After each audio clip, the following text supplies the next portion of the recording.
இன்றைக்கு பெரும்பாலான கிறிஸ்தவ பிரசங்க மேடைகளிலே பூமிக்குரிய காரியங்கள் தான் பிரசங்கிக்கப்படுகின்றன.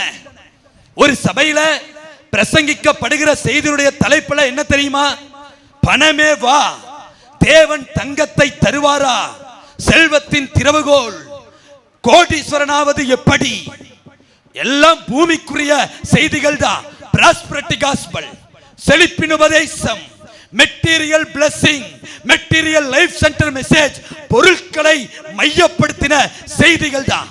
பொருட்களை முதன்மைப்படுத்துகிற செய்திகள் உங்கள் இருதயத்தை பரவசப்படுத்தலாம், ஆனால் அது ஒருபோதும் உங்களுக்கு மனம் திரும்புதலை உண்டாக்காது, பரலோகத்திற்கு கொண்டு போகவே போகாது.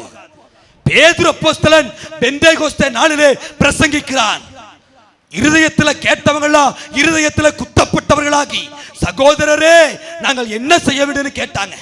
யோவான் ஸ்நானன் வனாந்திரத்தில் பிரசங்கித்த போது ஆயக்காரர், போர்ச்சேவகர், பரிசேயர், சதுசேயர் எல்லாரும் பாவத்தை அறிக்கையிட்டு யோவானாலே ஞானஸ்நானம் பெறப்பட்டார்கள். செழிப்பின் உபதேசம், பொருட்களை முதன்மைப்படுத்தின பிரசங்கங்கள் உங்கள் இருதயத்தை பரவசப்படுத்தலாம். இன்றைய கிறிஸ்தவ சபைக்கு இருதயத்தை பரவசப்படுத்துகிற செய்திகள் தேவையில்லை.